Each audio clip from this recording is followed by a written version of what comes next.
los bodegueros están desesperados.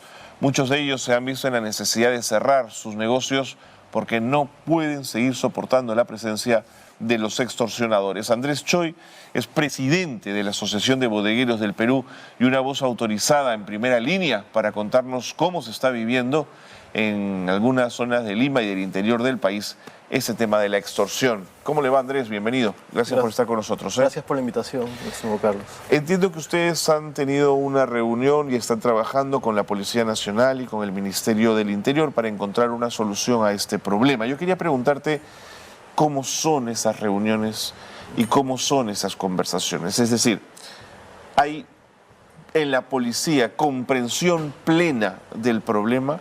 ¿Hay capacidad de acción para responder a ello? ¿Qué sensación te da, Andrés? Bueno, hasta el mes de noviembre aproximadamente hemos tenido mucha relación con el Ministerio del Interior y la Policía Nacional, ¿no? Con el antiguo ministro hemos podido conversar, con los viceministros también. Existía un tema primero de parte del Ministerio del Interior y de la Policía de saber qué estaba pasando, ¿no? O sea, y ver de qué forma ellos podían interactuar. Entonces, en base a ello, hemos tenido una serie de reuniones con el ministro anterior para ver estos temas que no solamente nos atañen a nosotros como bodegueros, sino también atañen a las pymes, ¿no? A las micro y pequeñas empresas. Que les está pasando lo mismo. Y que también, les está pasando lo mismo. Entonces, y hemos tenido un trato muy especial con el Ministerio del Interior hasta ese momento, ¿no? En la cual conversábamos con Seguridad Interna, le explicábamos que decían, pero ustedes tienen que salir a denunciar, pero les decíamos, ¿a dónde vamos a ir a denunciar? Si nos vamos a una comisaría y la comisaría dice, bueno, váyase a la de INCRI porque acá no tenemos cómo, ¿no? Entonces ahí los generales de la policía dijeron, pero ¿cómo es posible si eso se tiene que aceptar? O sea, se vieron algunas inconsistencias que tenían dentro de la policía y que tenían que ver cómo ellos lo podían manejar a la interna, ¿no? Entonces estuvo tratando de arreglar todo ello. Es más, nosotros le comentábamos que para nosotros era muy temeroso el ir a la comisaría y hacer la denuncia, porque si te están amenazando, que te están diciendo que te estamos siguiendo, que te estamos viendo, imagínate que te vas a la comisaría, ya prácticamente es un acto de heroísmo porque te van a matar. Pero además, Andrés, si te comunicaras vía WhatsApp con el comisario y le informas de la situación, tampoco nadie garantiza que esa información no termine en manos de un delincuente. Puede haber malos elementos en la policía, Andrés. Sí, exactamente, pero al menos es una alternativa. Ok, de acuerdo. Para poder, o sea, frente a la situación en la que nos encontramos, tenemos que ver cuáles son las alternativas que podrían ser algo viables. O sea, no es que porque yo hice la denuncia lo van a atrapar al delincuente, ¿no? Porque hay todo un proceso de investigación y ver y todo lo demás. O sea, pero lo bueno es que ya hay un primer precedente que te dice que has sufrido víctima de una extorsión. Ok, pero en tal caso sí has percibido, por lo menos en el mes de noviembre, una preocupación por parte de la policía respecto a eso. Sí, y es más, hemos tenido hasta en el mes de diciembre con el tema de la campaña navideña, se ha capacitado a 100 bodegueros para que puedan ellos conocer de qué forma pueden interactuar frente a este tipo de amenazas. Por ejemplo. O sea, lo que nos comentaron era, ¿no? Que los delincuentes lo que tienen es, así como nosotros tenemos una lista de WhatsApp, los delincuentes también tienen una lista de tiendas, ¿no? Nosotros en pandemia, por ejemplo, ¿qué es lo que hacíamos? Para poder vender y para poder ofrecer nuestros productos, ¿no? Poníamos nuestro número de teléfono. Y fortalecieron el delivery, claro. Así es, y fortalecimos y llevábamos el delivery. Así es, de acuerdo. Entonces, eso ha sido la herramienta que ha generado para que los delincuentes identifiquen el teléfono del bodeguero y hagan su relación de bodegueros, ¿no? Para generar las extorsiones. Claro, te hiciste de una agenda telefónica extraordinaria. Y entonces la policía nos contaba de que existía toda esa relación y a todos les mandaban pues, el mismo mensaje. ¿No? Si se adecuaba a ti el mensaje, definitivamente te iba a causar mucho temor. Sí, pues. Pero si no se adecuaba a ti, como que no le das importancia al tema. De acuerdo. Y entonces esa era la primera parte. Entiendo. Ahora, dime una cosa, Andrés.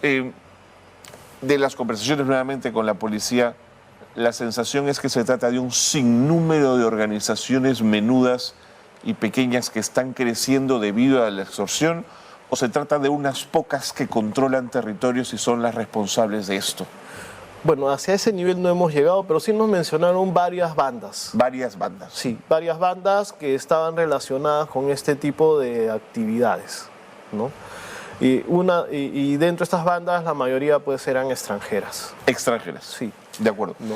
Ahora, ¿cuáles son las regiones del país, según la información que manejan en la asociación, donde se están registrando mayor cantidad de estos casos? Primero te pregunto regiones y luego te pregunto distritos de Lima. Ya. En primer lugar está Lima, ¿no? Es el área donde, Lima Metropolitana, en donde más, Donde más se siente. comentarios hemos tenido de bodegueros. Lo que pasa es que nosotros tenemos una red de WhatsApp por zonas. Claro, claro, por supuesto. Y dentro de esta red de WhatsApp por zonas uno dice, a mí me ha llegado un mensaje, y el otro, a mí también, a mí también, a mí también. Entonces empieza a reventar el WhatsApp. Claro. Antes tú tenías un mensaje y decía, a mí me ha llegado una extorsión, y, pucha, nos solidarizamos, ¿no? Pero ahorita ya está en que me ha llegado esto y a mí también, a mí también, a mí también. Entonces se ha incrementado la cantidad de extorsiones, ¿no? De amenazas. De mejor acuerdo. dicho. ¿Y en Lima en qué distritos, Andrés, la policía debería preocuparse? Mira, en Lima tenemos a todo lo que es zona este, San Juan del Lurigancho, Chosica, Ate, toda esa zona donde hay... Muy marcada. Muy marcada, y en la zona de todo Lima Norte, con incidencia más en Comas y en San Martín de Porres. Ok. Ahora, qué compleja la situación, porque el bodeguero que recibe una amenaza, primero, si acepta la extorsión, nada garantiza que no le vuelvan a pedir más o que le pidan otras cosas. Pero si dice no, digamos, su vida y la de su familia está en riesgo. ¿Qué le queda al bodeguero? ¿Cómo se coloca ante esta situación? Bueno, muchos de nuestros socios han tenido que cerrar, ¿no? Por ejemplo, en Ate, me comentaba la presidenta de la zona, dentro de su zona de ella de influencia, que son más o menos 3 cuadras a la redonda, habían 10 bodegas, ¿no? Y ahorita solamente está ella y otra bodega más. Las demás han cerrado. No te creo. Es un número altísimo. Así es. Y hay varias zonas en donde se está dando este tipo de actividades, ¿no? Que cierran por meses, ¿no? Como asociación, la recomendación es pagar o no pagar. ¿O es difícil? Es difícil porque cada caso es distinto, ¿no? O sea, y cada bodeguero interpreta de distinta forma el término de la amenaza, ¿no? Por ejemplo, una socia nuestra de San Martín de Porres cerró su bodega y adicionalmente al cierre de la bodega ha tenido que enviar a su hijo al extranjero, ¡Epa! ¿no? Porque su hijo ya estaba amenazado de Estaba muerte. pedido. Así es. Qué peligroso. Entonces, ¿y qué le pedían? 20.000 soles semanales. No te creo. Sí, sí. 20.000 soles ni siquiera lo saco en 2 meses. Por o eso te 3 iba a decir, meses. porque ustedes son pymes, además. Así es. ¿Y de dónde voy a poder sacar eso? Y encima yo he tenido que cerrar. Al principio no nos comentó, pero después nos lo dijo, ¿no? Hay muchos casos que nosotros tenemos que nos enteramos después, Sí, pues. No, claro. porque el bodeguero a veces no quiere hablar. Y el otro asunto es que pagar también estás financiando una economía ilegal muy peligrosa. Totalmente. Que no tiene límite, Andrés, ¿no es cierto? Totalmente. O sea, además, aparte de ser una ilegalidad, por supuesto, no tiene límites. Hoy son 100, mañana me das 200, mañana 1000, es decir, es inacabable. Así es. Te conviertes en su alcancía prácticamente, ¿no?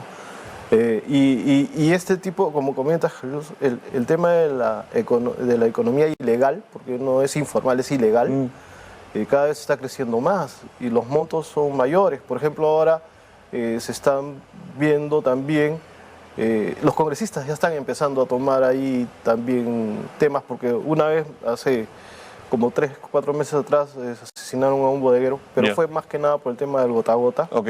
¿Ya? Y nosotros sacamos un comunicado, ¿no?, pidiendo a las autoridades, tanto a la Policía Nacional, la Fiscalía, el Poder Judicial y a los congresistas, que se unan en esta lucha contra la delincuencia, porque los policías dicen, bueno, nosotros sí tenemos la intención, ponemos el pecho de todo, pero las leyes no nos respaldan. Claro. Entonces, ¿cómo podemos hacer? Por ejemplo, y ahí sí tenían razón, hemos ido a varias reuniones en el Congreso con algunos congresistas y, por ejemplo, te vas a la comisaría y le enseñas tu amenaza, pero la amenaza no es delito. Bueno, Qué difícil. Gracias. Pero además, fíjate cómo tiene varias aristas el problema, que si la banca grande tuviese una predisposición para que se le pueda pedir dinero prestado por parte de MIPES con créditos competitivos y con dinero en efectivo rápido, probablemente no tendrías que recurrir al gota a gota, Andrés. Y entonces matas al que te presta, digamos, al prestamista que va a cobrarse de otra manera, ¿no? por supuesto, pero recién se están tomando estas medidas.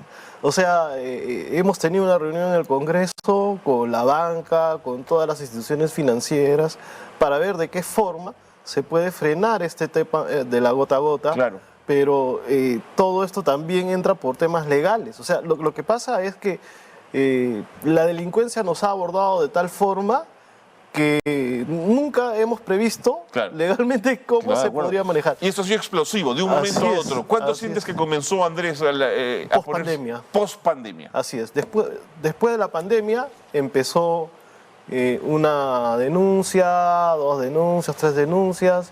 Al año siguiente ya no eran 2, 3 denuncias, eran 5 o 6 denuncias. Y después ahora son todos los días. Seguro. ¿No? Me quedo corto si digo que son 100.000 las bodegas que habrían cerrado producto de la extorsión. Sí, o sea, muchas abren y cierran, y en este caso han cerrado muchas bodegas, ¿no? Que cierran 1 mes, 2 meses, 3 meses. No es un cierre permanente. Claro, tú esperas un poquito que se calme la cosa y vuelves a abrir. Y vuelves a abrir, ¿no? O sea, nosotros tenemos en nuestro radar, ¿no?, que cierran por varios meses y de nuevo vuelven a abrir, pero es más que nada por el temor. Pero abres bajo la esperanza que ya se hayan ido, o que los hayan detenido, que algo haya pasado, sino ¿por qué vuelves a abrir, Andrés? Vuelves a abrir porque ya no te presionan todos los días. Ok.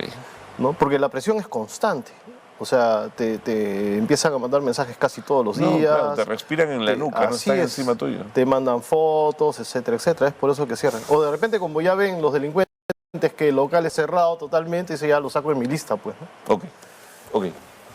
Andrés, sigamos conversando. Véngase cuando quiera el programa, porque es un tema complejo y hay que analizarlo. Gracias por estar con nosotros. Gracias, Carlos.